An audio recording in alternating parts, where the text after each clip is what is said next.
This episode of Get Outta Here, the AP Travel Podcast, is sponsored by Carnival Corporation, the world's largest cruise company with 10 of the world's leading brands, including Carnival Cruise Line, Cunard, Holland America Line, Princess Cruises, and Seabourn. To learn about the world's leading cruise lines from Carnival Corporation and great vacation options, contact your travel professional or visit worldsleadingcruiselines.com. It's Get Outta Here. I'm Warren Levinson.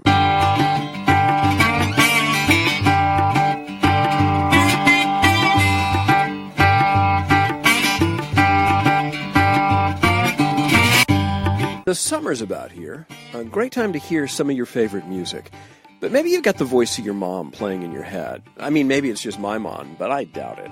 What are you doing indoors, in that dark rock club, or in that austere concert hall, when the weather is so nice outside? It is summer music festival time. That time when we take the music outside, throw in some picnicking, maybe some camping, and head for the Riverbend Festival in Chattanooga for a taste of Weezer or the Flat Top Boxers, or Major Lazer and Solange at the Parklife Festival in Manchester, England, or North by Northeast in Toronto. Our guide to the summer music festival scene is Nashville-based AP entertainment writer Kristin Hall. Kristin Hall, let's start with the obvious. Who's playing? Where are they playing? What should we be looking forward to when it comes to music festivals? First the United States, and then with any luck, we'll talk about outside the United States. You know, I think when you look at the lineups for music festivals, the top tier artists, they're all going to kind of look the same. And that this year is Ariana Grande, Childish Gambino, Cardi B, Post Malone, Casey Musgraves, Travis Scott, Vampire Weekend are just some of the few that you're going to see popping up a lot on festival circuits. Are there artists who are even more fun to watch and listen to at festivals than, say, in a concert hall or in recording? Yeah, I think that festivals these days, people want an experience that they're not going to get at a concert. And so, that's why you're paying the premium price, to go to a festival is, you want to see something unexpected happen. You want to see, Ariana Grande bring out, somebody, a special guest. So you're going to see, a lot of things that artists don't normally do in their regular concerts. A lot of times, festivals are places where acts reunite if they haven't been, touring or been together for a long time. They'll pop up after 10, 12 years at a festival. So that's another sort of unique thing. What are the big names that are still really good in terms of festivals, and what are the ones that? This is the deal. I live in New York and have lived in New York for a long time, and I have this list of great New York things that are too big and too crowded to be much fun anymore. And I'm wondering if it's true as well with music festivals. Well, big is the thing with festivals and crowds, and you're going to deal with that. So that is something I think that, you're not going to get away from with festivals. However, I think that there are festivals that have been doing it for a long time and doing it really well.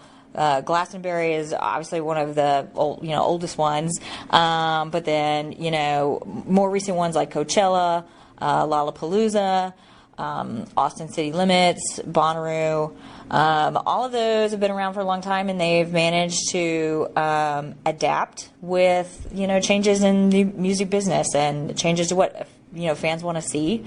Sometimes Bonnaroo started off as mainly sort of a rock and jam band festival, and now this year, Cardi B is headlining it. Wow, that's that's a serious turnaround. It is, yes, right, yes.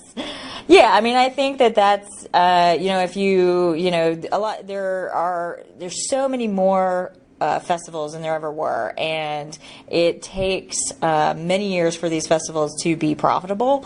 I've heard estimates anywhere from like 3 to 7 years for a festival to actually kind of make money, which is crazy.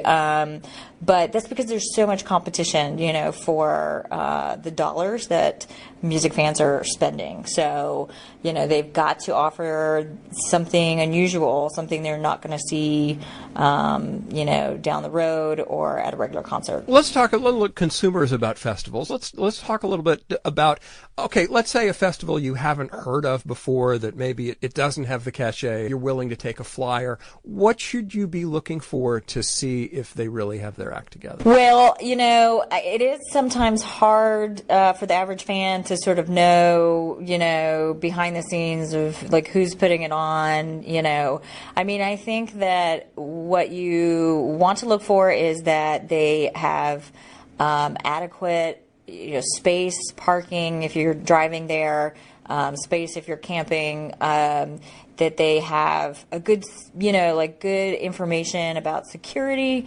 that, they have a lot of information about what's going to be available on site, whether it's food or drinks or, spaces, to get out of the sun if it's a summer festival.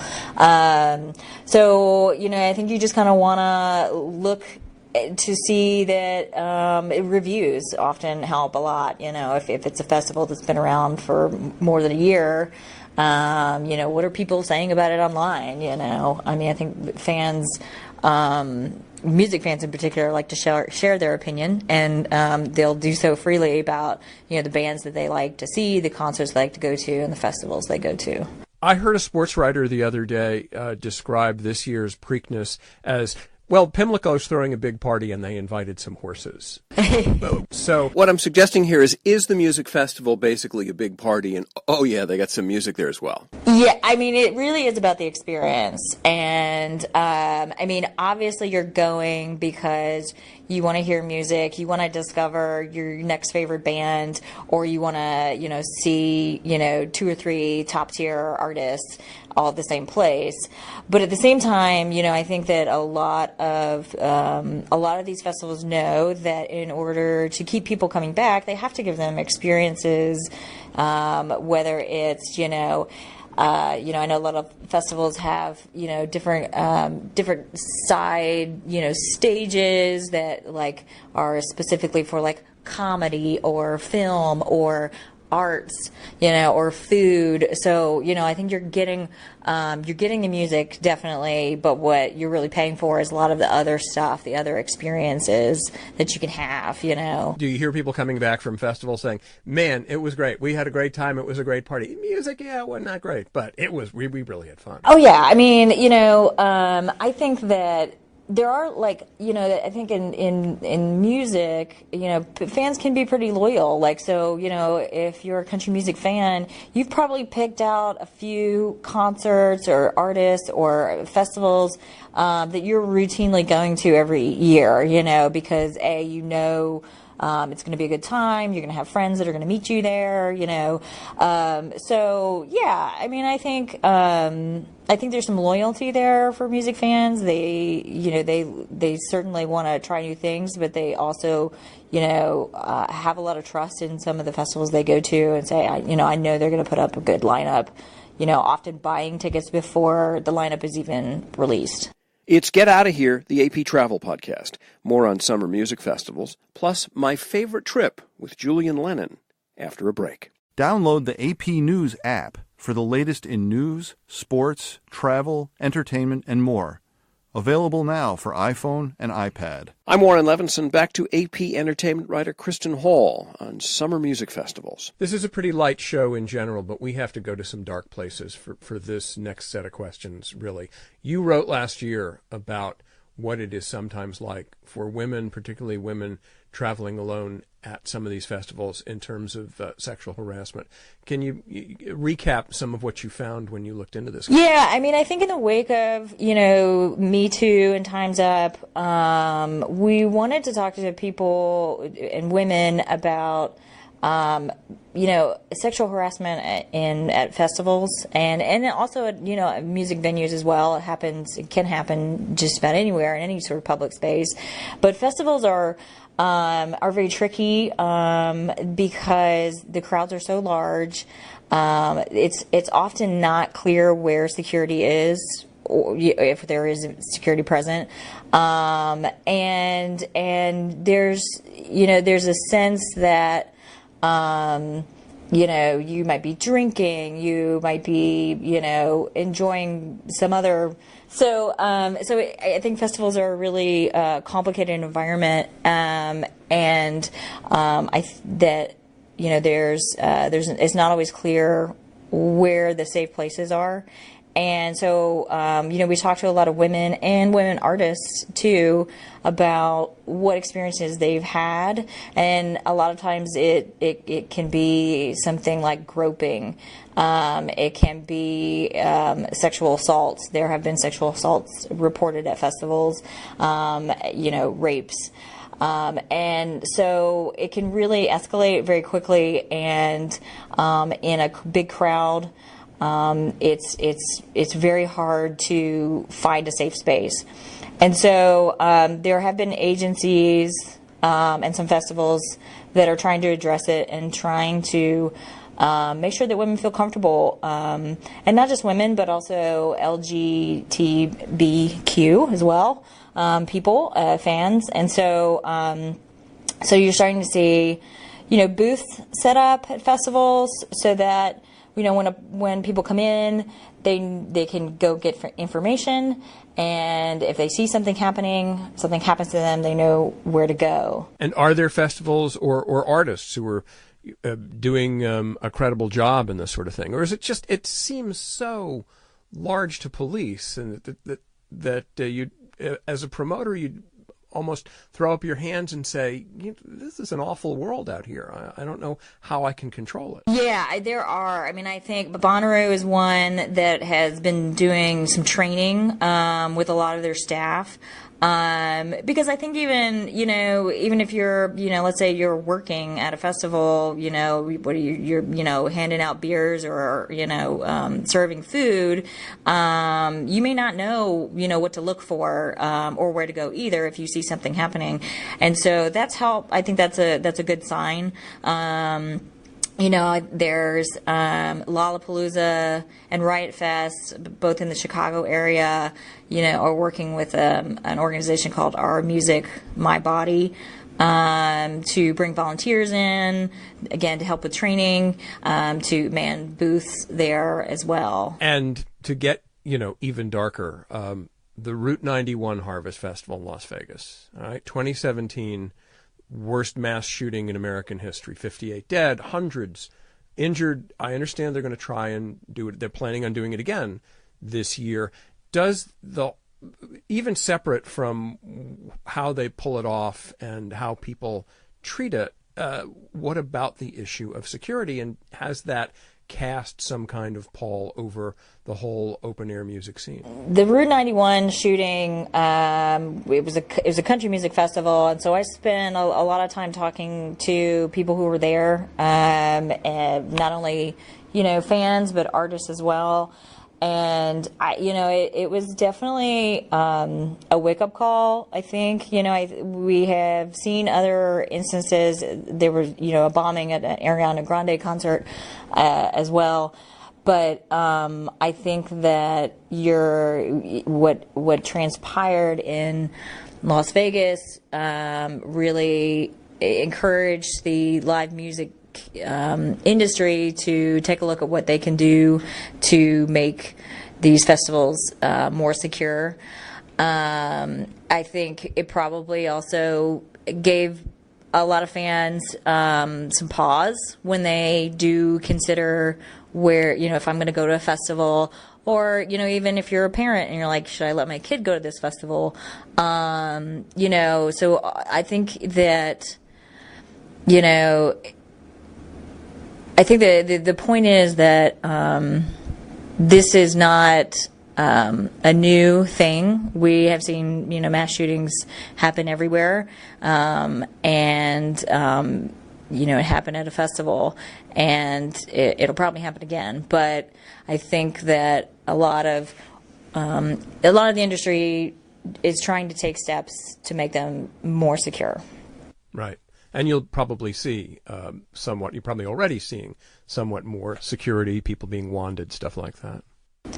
Yeah, absolutely. I mean, you really can't go to, any sort of like public event, whether it's a sporting event or a music event, without, going, going through a, metal detector, having clear bags, those kinds of things are sort of like, standard now. Okay, festival stories. You have one? You have a thing that you really enjoyed at a festival that you'd like to share? Oh, well, so, I mean, mostly, I've covered a lot of Bonnaroo festivals. And so those are, Bonnaroo is a camping festival. And so if you're not comfortable with that, that may be not the festival for you.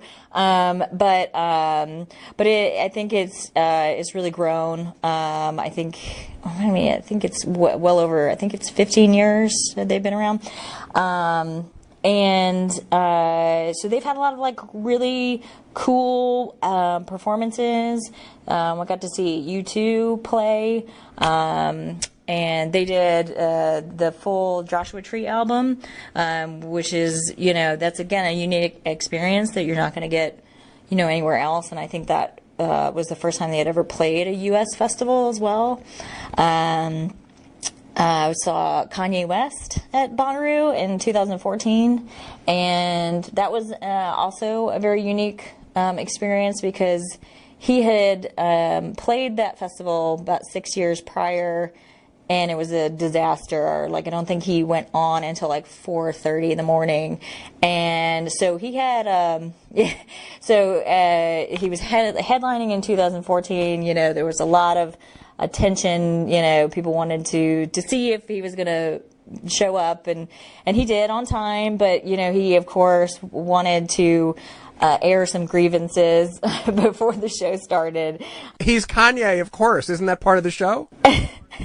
It is part of the show, apparently. Now, that's sort of something to be expected. But he put it on, after he, sort of let everyone know what he was thinking about Bonnaroo. He put on a great performance, and everyone loved it. The crowd loved it. So, those are the things that you go to a festival, you see something spectacular, and you go home and you tell your friends about it, and you post about it, you post Instagram photos, and that's what keeps people coming back, is because they want to see something they're never going to see again, and something they can talk about long afterwards. Kristin Hall is an AP entertainment writer based in Nashville. And now, my favorite trip.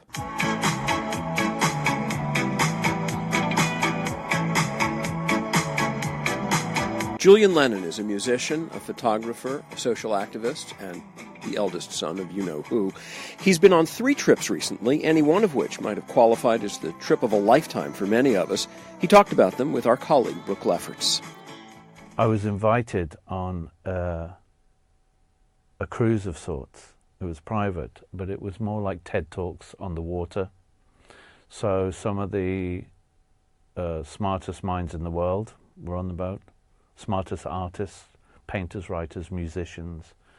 It was all about sharing their love and promoting that. But during the journey, we would go to places that some of us had never been before. On this particular trip that I was lucky enough to be invited on, we went to China for the first time. So I was in Beijing, went to the Great Wall, went to several cities in Japan, and then to Shanghai. And so that in of itself, not only the journey, but the introduction to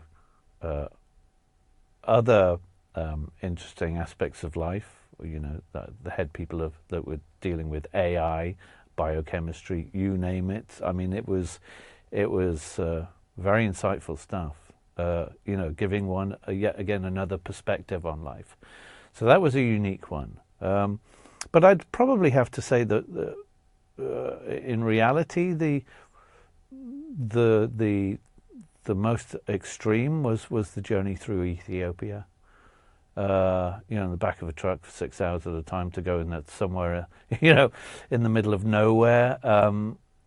to see the state of the villages with or without clean water, and also Kenya again. That, I guess, the only other recent one that would have been very, very interesting for me. I was invited by the tourist board, the Philippine Tourist Board, to go and visit an island of theirs. It's called Boracay, which they decided for environmental reasons to literally close for 6 months, because the locals were concerned that the place was being destroyed, and it was. I mean, it was such a beautiful island that it had become a sort of party island, and it was really looking a bit of a mess. There were endangered species that were being lost. The corals were starting to be bleached and were dying, and the local fauna was starting to, seriously be affected by it. So they shut the place down for 6 months, which is quite amazing. And they saw a massive regrowth and return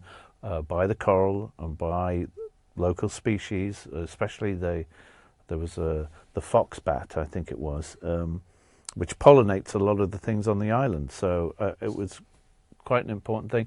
And I think that I thought that was a very interesting thing, because I'd never really sort of considered sustainable tourism. I'd never, even really thought about that. And I'm going, oh my God, all of these places that we go to, that we trash and destroy, that we have done in the past, we're going to lose everything if we don't really consider what we're doing, and be accountable for all of that. So I thought that was a very smart move to do that, and I think that should be taken up by many more tourist locations around the world, that they need to, like the old agricultural farming days, is shift things around in rotation so that not everything is completely gone and wasted and destroyed. Julian Lennon is a musician and photographer. A play about his parents, John and Cynthia Lennon, opens this August in Liverpool.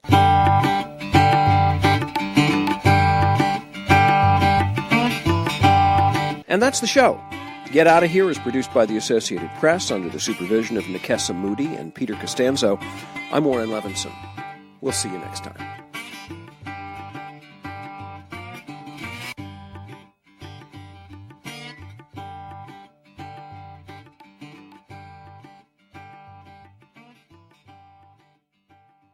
This episode of Get Outta Here, the AP Travel Podcast, was sponsored by Carnival Corporation, the world's largest cruise company with 10 of the world's leading brands, including Carnival Cruise Line, Cunard, Holland America Line, Princess Cruises, and Seabourn.